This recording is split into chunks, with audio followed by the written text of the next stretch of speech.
Today we're going to talk about cell phones and satellites. Chances are if you live off-grid like we do, your cell phone may not work. There are just no cell towers nearby. That leaves you a couple of choices. You can either climb to the top of a hill where there might be cell coverage and make your call, or you can use a satellite service. That's what we're going to talk about today. Welcome back to Off the Grid. We're going to compare two systems. One is the HughesNet satellite, which is a fixed system we have here in Northern California. The other is Starlink, which is a portable system you take with you when you travel. Let's get started. The first 5 years that we lived off-grid, we relied on our cell phones. We got in the car, we drove up the hill, we made a phone call, we checked our internet, we came back. It was about an hour trip each way. Pain in the rear end. Finally, we moved to satellite. Now, if you're thinking about satellite, you really have two options. One is a fixed base that mounts on a pole. That's what we have here. You can see we have mounted it near our solar array on top of a 3-inch steel pipe. It's directed at the satellite. It doesn't change position. There are two companies that provide this service. One is Viasat, the other is HughesNet. This is a HughesNet satellite, as you can see from the logo on the dish. Your other option is a newer service called Starlink. This is their dish. In our case, we got a mobile platform, which means we can move it around. It is not fixed. It orients itself to the satellite. You just set it down in the field where you have a clear view of the northern hemisphere. You turn it on, and it orients itself to the satellite. The big difference here is that for the HughesNet system, you've got to have somebody come out and install it for you, because somebody's got to aim that sucker right at the single satellite that's in the southern sky. The advantage of Starlink is you don't need somebody to come out and install it for you. You put it in yourself. And you can use your cell phone to determine whether you have coverage in your area or not. You don't need to buy the system. You can download the app on your phone, take your cell phone out, scan the sky, see if you have good coverage for Starlink. If you do, go ahead and order the system. Now, once we had the dish installed, we ran the connection cable down the post and then buried it in the ground in PVC pipe all the way to the house, where we brought it inside and connected it up to the modem.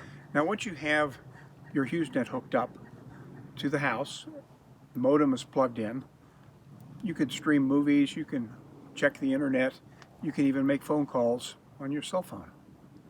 Your phone will hook up to the Wi-Fi network. The only problem with HughesNet is that when you use your cell phone, there's something called latency. Sort of like talking on a two-way radio. There's a delay of 2 to 3 seconds between when I speak to you on my phone and you can hear me. And so there's that delay can be irritating. Now, HughesNet allows you an option for another few bucks a month, 30 bucks, where you can get the phone option, which allows you a landline phone. If you do that, this will connect directly to your modem, and it'll be just like using a cell phone or an old landline at home. Communication is instantaneous. Now, the range with the HughesNet modem is pretty good, about 200 feet. We can put the modem in the house and have friends visiting in our guest cabin, and they'll be able to use the internet just as we can in the house. So that's a real positive feature. Now, we got the business plan that gives you a little more sturdy HughesNet dish, and it allows more people to connect to your modem at one time than with a standard home package. Our cost is about $160 a month with the telephone option included. Now, the last time we looked, HughesNet was not available in Canada. So to get cell service in Canada, we had to look at a different option. And that takes us to Starlink. Now with Starlink, you've got to buy the equipment. That means the satellite dish, some cabling to take the signal from the dish wherever you locate it to your house, and you need to buy the modem. That's an upfront cost.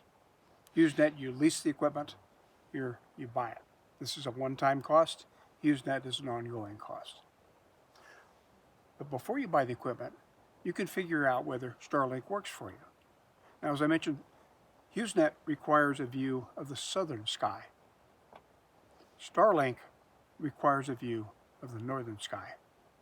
Now, to figure out whether Starlink will work for you, you've got to make sure you've got a view of the northern sky. And you can do that by downloading the app, the Starlink app on your phone, and using it to scan the sky and see whether you can get a good signal. Let me show you how this works using my phone. I download and open up the app. Select obstructions. Select check for obstructions. Then select a Starlink platform. Then click confirm. Then step outside and click I'm ready. Hold the phone up to the sky and use it to sweep up all those little dots.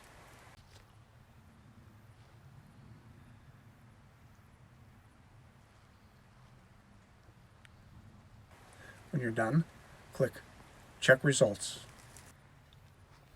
Now in Canada, I used my app, and it turns out that we had an excellent signal of the northern sky from our home. But what we got was the portable version. So that this device, which, the stand, you can set it on the ground, but you can also detach the stand and mount this thing on a pole. So you have a fixed position. So you don't have to worry about the wind blowing it over or whatever. And that's what we did in Canada. Let me show you how we did that. We put our Starlink on a mast that was made of 2-inch box tubing, anchored that to the side of the house, and then put the base in concrete. We ran the cable under the house and hooked it up to the modem. Now, when we left British Columbia this summer to come back to the States, we packed up the Starlink and brought it down to our off-grid cabin here because we wanted to see if we could use this instead of HughesNet and save a few bucks every month. So we used the app to determine our vision of the sky, and we found we had a few too many trees. It did not mean that Starlink didn't work. But what it meant was that about every minute, as the satellites move through the sky, because with Starlink you have thousands of satellites, not just one, so you're picking them up as they go by. With that system, we lost our signal, or it faded out every minute or so for about 5 seconds, and then it would come back. If we were on the telephone, it didn't mean we lost the connection, but it meant it faded out and then it came back in again. Same thing with the internet. So this is a work in progress to see if this will work where we are now. Maybe we have to cut down a few trees, and that'll work fine. We will see. But what we got when we came back was we left the cable in place and we brought another cable so we could hook this into the house and then drag it around the property in an arc the length of the cable to try to find the best location. Now, difference for Starlink is our couple between it and HughesNet. One is that this package costs about $140 a month instead of $160 for HughesNet. You do not need to add a package for telephone service. Your cell phone works just fine when connected to this with no latency. So that's a positive. Again, whether you have a view of the northern sky is a big factor. So, which is the better system? That's really your call. It depends on where you live. If you live in Canada, you probably can't get HughesNet, but you can get Starlink. If you live in the States, you can get one or the other. The difference is about $20 a month. $160 for HughesNet with the telephone edition, $140 a month for Starlink.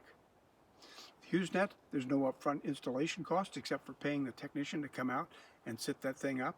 And if you live way off grid, you're probably going to have to tip him a hefty amount of money just to get him to come out. With Starlink, you can download the app, determine whether the system works for you. You buy the equipment, but there's no continuing a cost except for the $140 a month. Well, that's a wrap for this episode. Thank you for watching, and I hope you subscribe. And we'll see you next time on Off the Grid with Karen and Grid.